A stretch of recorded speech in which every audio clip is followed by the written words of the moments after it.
अस्सलामुअलैकुम and welcome to my channel. आज के व्लॉग में हम करने वाले हैं अब्दुल मोइज़ के वार्डरोब की सेटिंग बहुत ही मज़े से। आप लोगों ने अगर अभी तक अपने बच्चे का अलहदा से रूम कोई सेट नहीं किया तो कम से कम रूम में एक कॉर्नर इस तरह का कलरफुल और अट्रैक्टिव सा सेट करेंगे, देखने से पता चले कि ये कॉर्नर बेबी का है। चलें जी, सेटिंग स्टार्ट करते हैं। सबसे पहले ये वार्डरोब पे मेस्टअप हुआ है, ऊपर से और अंदर से भी ड्रॉअर काफ़ी मेस्टअप हैं, तो इनको हमने क्लीन करना है। सबसे पहले मैं यहाँ पे पेंटिंग को क्लीन कर रही हूँ और ये पेंटिंग जो है मैंने स्पेशल अब्दुल मोइज़ के लिए बनवाई थी ताकि इसके ड्रॉअर के ऊपर सेट करूँ और इस कॉर्नर को देख के पता लगे कि ये एक बेबी का कॉर्नर है। तो इसको अब जल्दी क्लीन कर लेंगे सारी पेंटिंग्स को हम। और इसका डिज़ाइन भी मैंने पिंटरेस्ट से ही कॉपी किया था और कैनवस लेके एक पेंटर को दिया था और उसने सेम वैसे ही डिज़ाइन कर दिया मुझे। तो ये हो गई है सेट। यहाँ पे है ब्राउन कैनवस, इस पे मैंने अब्दुल मोइज़ का नेम लिखवाया है और इसका डिज़ाइन भी कॉपी किया है पिंटरेस्ट से। यहाँ पे अब वार्डरोब के ऊपर ये टॉयज़ मेस्ड अप हुए हैं। यहाँ पे मैं हर वो चीज़ रखती हूँ जो अब्दुल मोइज़ से बच्चा नहीं हो, क्योंकि ये वाहिद जगह है जहाँ पे अब्दुल मोइज़ का हाथ नहीं पहुँचता। तो इन सब टॉयज़ को उठा लेंगे यहाँ से और उठा के यहाँ से शीट भी उठा के तो इसको क्लीन करेंगे। आमतौर पे तो मैं कुछ दिनों बाद ही वार्डरोब को साफ़ करती रहती हूँ, लेकिन अब पहली दफ़ा ऐसा हुआ है कि पूरे 2 हफ़्ते गुजर गए हैं क्योंकि घर में शादी थी, गेस्ट थे, तो इसलिए मुझे टाइम ही नहीं मिला इसको क्लीन करने का। तो आज मैं क्लीन करने लगी हूँ, तो मैंने सोचा कि आप लोगों के साथ भी सारी जो है अपनी ये शेयर करती चलूँ किस तरह से मैं सारा सेट करती हूँ। इसको शीट रखती है वापस और अब हम इस पर रखेंगे मैजिक मिरर फ्रेम। इसमें सेल भी डल सकते हैं, अगर पास कोई स्विच बोर्ड है तब भी बेस्ट है। इसमें आप अपने बेबी की पिक्चर लगा लें या अपनी पूरी फैमिली की। साथ ही ये डेकोरेशन पीस एक रख दिया। ये जो है आर्टिफिशियल है, नेचुरल जो है वो मुझे मुश्किल ही लगता है उनको संभालना। कैंडल रखी है और साथ रखा है टेडी बियर। कैंडल मैं हमेशा हर टेबल पे रखती हूँ, उससे कोई एस्थेटिक फील आती है। और स्मर्फ भी हमने सेट कर दिया है और ऊपर से हो गई है सेटिंग डन। अब हम कैंडल जला लें। कैंडल जला के मतलब मुझे अच्छा फ़ील होता है, अपने आप को अच्छा फ़ील कराने के लिए तो छोटा मोटा कुछ करते रहना चाहिए। तो इसको रख लेते हैं, जब तक सेटिंग होगी कैंडल जलती रहेगी, बुझ गई तो बुझ गई। तो ऊपर से सारा डन हो गया है, पेंटिंग्स क्लीन हो गई, यहाँ फ्रंट भी सारा क्लीन हो गया। अब फर्स्ट ड्रॉअर की बारी है। इस ड्रॉअर में हम सबसे पहले चीज़ें निकाल लेंगे और इसको क्लीन करेंगे। ड्रॉअर की इतनी बुरी हालत नहीं है सबकी, क्योंकि कोशिश करती हूँ कि चीज़ों को जगह पे रखूँ, लेकिन फिर भी जल्दी में कुछ इधर उधर हो जाती हैं। तो आज ये सोचा है कि सारी चीज़ें निकाल के तो फिर इस ड्रॉअर की सफाई की जाए। तो सारी चीज़ें निकाल ली हैं, बस अब यहाँ पे जो है मैंने हल्का सा गीला जो है कपड़ा वो फेर रही हूँ ताकि अच्छे से क्लीन हो जाए। कुछ अरसे बाद ही सफाई करते रहो तो फिर इतनी ज़्यादा मेहनत नहीं करनी पड़ती, लेकिन अगर ज़्यादा टाइम गुजर जाए तो फिर काफ़ी मेहनत भी होती है और काफ़ी टाइम भी लगता है। इस तरह से एक बॉक्स लाजमी होना चाहिए, उससे परेशानी बिल्कुल नहीं होती और ये बहुत ज़रूरी होता है डायपर बॉक्स। इसकी एक वजह ये भी है कि जब आपने अपने बेबी को रेडी करना है, आप अलहदा लोशन लो, फिर अलहदा पाउडर उठाओ, अलहदा ब्रश उठाओ, अलहदा डायपर लो, अलहदा वाइप्स लो और अलहदा कॉटन बड्स लो। एक ही बॉक्स में सारी चीज़ें हैं। जब बच्चे को रेडी करना है, ये बॉक्स उठाया, बच्चे को रेडी किया, चीज़ें वापस रखी और बॉक्स को वापस रख दिया। ये बॉक्स मैंने मिनीसो से लिया है, आप लोग इससे मिलता जुलता आम मार्केट से भी कहीं से भी ले सकते हैं। ये है सुडो क्रीम, जो अब्दुल मोइज़ पैदा हुआ था तब मैंने ली थी रैश के लिए, लेकिन इससे कोई रैश को ख़ास फ़र्क नहीं पड़ता, इसलिए इस तरह ही बड़ी है। इसके अलावा रैश के लिए मैं यूज़ करती हूँ कैनाकॉम या पॉलीफेक्स। अगर रैश हल्के हों तो कैनाकॉम जो है बेस्ट है, अगर सीवियर किस्म के रैश हो जाए तो पॉलीफेक्स बेस्ट है। और बाकी ट्यूब वगैरह ये अब्दुल मोइज़ के कान के पीछे इन्फेक्शन हो जाए, छोटा सा हेयर ब्रश, तो ये सारा कुछ इस बॉक्स के अंदर है। इसके अलावा लोशन, पाउडर, कॉटन बड्स और वाइप्स में ऑलरेडी रख चुकी हूँ, तो जब भी मैंने अब्दुल मोइज़ को रेडी करना होगा इसको उठाऊंगी और मेरे लिए आसानी है। और ये है बॉक्स। इस बॉक्स में मैंने वो चीज़ें रखी हैं जो कि मुझे कभी चाहिए होती हैं। इसमें मैंने सनी प्लास रखा है अब्दुल मोइज़ के लिए, बेबीज़ का एनिमल्स बने हुए हैं, बच्चे खुश होकर लगवाते हैं, अल्लाह ना करे कभी लगाना पड़े। और इसके अलावा ये बच्चों को गैस हो जाती है, कुछ पेसिफायर है इसकी। और यहाँ पे ये है डेक्टरिन, इसके मुंह में अगर कोई इन्फेक्शन वगैरह हो जाए उसके लिए है। तो इस तरह की जो चीज़ें जो कभी चाहिए होंगी तो वो मैंने इसमें रखी हुई हैं। और साथ कुछ सेफ्टी पिन्स भी रखी हुई हैं कभी अगर चाहिए हो तो बस ये है सारा कुछ बॉक्स के अंदर। इस बॉक्स को भी हम बंद करेंगे और इसको नीचे रख देंगे। इसके ऊपर कुछ और भी रखा जा सकता है क्योंकि इस बॉक्स में ज़्यादा ज़रूरी चीज़ें नहीं हैं। इसके ऊपर मैं रुमाल जितने भी अब्दुल मोइज़ के हैं वो सेट कर दूँगी।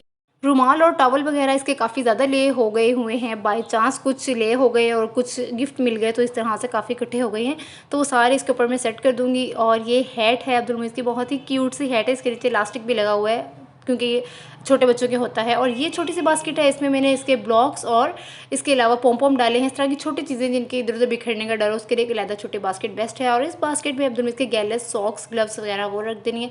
इस तरह की बास्केट बेस्ट होती हैं। प्ले डो भी मैं ऊपर वाले ड्रॉर में रखती हूँ क्योंकि ये एडिबल नहीं है और डर ये है कि कहीं अब्दुल इनको खोल के खा ना ले, तो इसलिए जब ये खेलता है तो मेरे सामने खेलता है, वरना ऊपर वाले ड्रॉर में रखती हूँ। और ये ड्रॉर सेट हो गया है, इसका बिफोर आप पहले देख सकते हैं और आफ्टर देखिए कितना क्लीन है।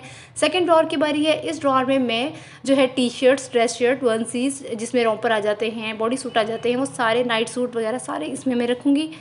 पिछले दिनों जल्दी जल्दी में कपड़े उठाती रही थी, तो इस वजह से सारे कपड़े जो हैं वो बिखरे हुए हैं, ऊपर नीचे हुए हैं। तो इसका बेस्ट ऑप्शन यही है कि सारे पहले मैं बाहर निकालूँ, उनको तय लगाऊँ और इसके बाद उनको मैं अंदर रखूँ।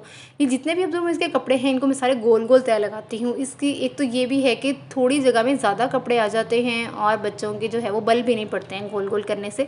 तो इसलिए आप देख रहे होंगे कि जितने भी कपड़े वो सारे गोल गोल पड़े हैं। तो इस ड्रॉर को भी खाली मैंने कर लिया। तो कपड़े रखते हैं, अब कपड़े में रखती हूँ रोज़ में कपड़े रखने का फ़ायदा ये है कि कपड़े ढूंढने आसान है, निकालने आसान होते हैं। तो सबसे पहली रो बनाई है शलवार कमीज़, कुर्ता शलवार और बाकी रख दिए हैं नाइट सूट। और नेक्स्ट रो में मैं रखूँगी ड्रेस शर्ट्स, पोलो शर्ट और इसके अलावा रखूँगी टी शर्ट्स। तो यहाँ पे नीचे वाली रो में पोलो शर्ट और ड्रेस शर्ट, टी शर्ट आ गई हैं और कुछ जो बच गई थी वो ऊपर मैंने एक और रो बना दी है। और बाकी ये ड्रेस शर्ट वैसे मैं प्रेस करके लटकाती हूँ, लेकिन अभी टाइम नहीं था तो इसलिए मैंने ऐसे रखती हैं। ये जो ड्रेसेस हैं ये बिल्कुल न्यू हैं, एक दफ़ा भी नहीं पहने। और यहाँ पे जो रो बनेगी, यहाँ पे वनसीज़ में रोपर्स आ जाएंगे, सारे रोपर्स के नीचे एक रो बन गई और बाकी जो रोपर बच गए हैं वो ऊपर रख दिए हैं। और जो बॉडी सूट थे वो यहाँ पे थोड़ी जगह पे मैंने एडजस्ट कर दिए हैं और जो बाकी के बॉडी सूट बचे हैं वहाँ पे ऊपर रख दिए हैं। तो इस तरह से रोज़ बना के बेहतरीन सा ड्रॉर सेट हो गया है और दोबारा जब कपड़े निकालने होंगे तो आसानी होगी।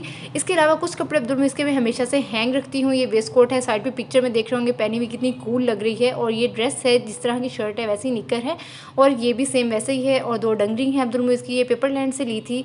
ऊपर से 1 से 1.5 साल लिखा हुआ है, लेकिन साइज़ अब्दुल इसके थोड़ा बड़ा है तो इसलिए अभी तक ये हैंग ही है, पहनी नहीं है। और ये जो डंगरी है आउटफिटर से ली थी, इसका साइज़ बिल्कुल परफेक्ट है, ये पहनी हुई बहुत ही कूल लगती है। तो चलें इसको वापस हैंग कर देते हैं। अब बारी आ गई है थर्ड ड्रॉर की। इसकी हालत काफ़ी बेहतर है, लेकिन फिर भी कपड़े सारे निकालेंगे और निकाल के ड्रॉर को साफ़ करके फिर हम वापस रखेंगे। तो जल्दी से इसको हम खाली कर लेते हैं चुटकी में। तो यहाँ पे इसको अब हम जल्दी से क्लीन कर लेंगे। यहाँ पे सबसे पहले मैं रखूँगी बर्प क्लॉथ। बर्प क्लॉथ जब न्यू बॉर्न होता है, बच्चा दूध निकालता है, तब काम आते हैं। अब्दुल ने इतना दूध नहीं निकाला तो यूज़ ही नहीं हुए, इसलिए सबसे नीचे इसको ऊपर ये जो है इसका ब्लैंकेट आएगा, जो कभी कभी कहीं जाना हो तो यूज़ करती हूँ। यहाँ पे ये सबसे पहले बिछोनी रखूँगी, जो कि बच्चे डायपर लगाते हैं, इतनी यूज़ नहीं होती, एक ही काफ़ी होती है। और ये डायपर शीट, डायपर चेंज करती हूँ इस पर। और आगे टॉवल जो कि बहुत ज़्यादा यूज़ होता है, इसलिए सबसे ऊपर टॉवल रखूँगी। अब जीन्स में सब इधर शॉर्ट्स रखती हैं और वो पैंट रखती हैं, जीन्स की चीज़ें एक साइड पे लगा दी हैं। इसके अलावा ट्राउज़र जो है जर्सी कपड़े के वो रखती हैं और ये 2 ट्राउज़र बिल्कुल भी नहीं पहने तो इसलिए उन्हें जीन्स के साथ लगा दिया। और जर्सी कपड़े के जितने भी शॉर्ट्स थे उनके लेदर रो बना दी है। अब्दुल मीज़ अपना अंदर स्टफ़ रखने आ गया है।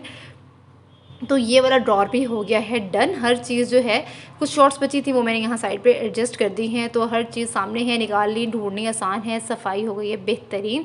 तो चलें जी इसको करते हैं बंद। अब बारी आ गई है लास्ट ड्रॉर की। यहाँ पे इसकी हालत सबसे बेहतर है। यहाँ पे मैंने डायपर और शूज़ ही रखे हुए हैं। आप लोग कहेंगे 1 साल का बच्चा और इतने सारे शूज़ नहीं लेने चाहिए ये वो, तो इसमें इसके तकरीबन आधे से ज़्यादा जूते जो हैं वो छोटे हो गए हुए हैं। तो मैंने हर एज का इसका एक एक जूता जो है वो रखा हुआ है, ताकि याद के तौर पर बाकी जितने भी शूज़ थे वो मैंने दे दिए हुए हैं। तो इन शूज़ को हम निकाल लेंगे। डायपर में नहीं निकालूँगी क्योंकि डायपर कुछ देर बाद ही दोबारा रिस्टॉक करने होते हैं, तो वो साफ़ होती रहती है जगह। तो यहाँ पे मैंने डायपर्स को वैसे ही हाथ से जो है ना वो सीधा कर लूँगी, सेट कर लूँगी इनको। तो ये डन हो गया है। अब इनमें शूज़ रखेंगे। खेड़ी ये जब न्यू बॉर्न बेबी की है, अब्दुल जब न्यू बॉर्न था तब इसको मैंने पहनाई थी। ये 3 to 6 मंथ के बच्चे की है, तो ये तब का शूज़ रखा हुआ है। ये 6 to 9 मंथ के बेबी की है। और ये जो है इसके सैंडल ये 9 से 12 मंथ के बेबी के हैं। और ये जो क्रॉक्स हैं ये मैंने इसके अभी रिसेंटली इसको पूरे हैं, बहुत ही बेहतर हैं घर में आम पहनने के लिए। 0092 स्टोर इंस्टाग्राम पे पेज है, वहाँ से आप ले सकते हैं। और ये बहुत ही क्लासी से सैंडल अब्दुल इसको गिफ्ट मिला है, इसके ताया ने दिया है। ये कहीं आना जा रहा हो तभी पहनाती हूँ। और ये ट्रेडिशनल शूज़ हैं, पिक्चर में देख रहे होंगे आपने इसे पहना है, तो ये बहुत ही कूल लगता है। और इसके बाद ये आ जाते हैं शूज़। ये जब बच्चा चलना शुरू करे तब बच्चे के लिए बहुत ही ज़्यादा बेस्ट हैं, कंफर्टेबल हैं, पाँव से निकलते नहीं हैं। तो हो गई है जी वार्डरोब सारी क्लीन और कैंडल जो है वो मेरी बुझ गई हुई है, सारी सफाइयाँ हो गई हैं। अब एंड में जो मैंने आप लोगों को बात बतानी थी कि वार्डरोब की सारी डिटेल्स मैंने किस तरह से बनाई हैं, इसकी हर एक चीज़ जो है वो हार्डवेयर की स्टोर पे अवेलेबल होती है। अगर आप लोग हार्डवेयर की शॉप से सारा सामान लेके किसी मिस्त्री वगैरह से बनवाना चाहें तब भी वेल एंड गुड है, और अगर आप लोग इस तरह उन्हीं से ही कहें कि वही बना दें, इस तरह की पिक्चर दिखा दें, तब भी वो बना देंगे। इसकी सारी डिटेल्स मैंने यहाँ साइड पर आपको नज़र आ रही होंगी। तो ये एक परफेक्ट वार्डरोब है। अगर आप लोग अंदर लटकाने का भी ऑप्शन करेंगे तो उससे जो है ज़्यादा चीज़ें एक जगह पे नहीं आती हैं। आप कपड़े बेबी के अपने कपड़ों के साथ लटका लें और इस तरह से इसमें सारी चीज़ें कंपनसेट हो जाएंगी। तो हो गया है जी मेरा आज का व्लॉग पूरा। मुझे दे इजाज़त, दुआओं में याद रखिएगा। अल्लाह हाफिज़।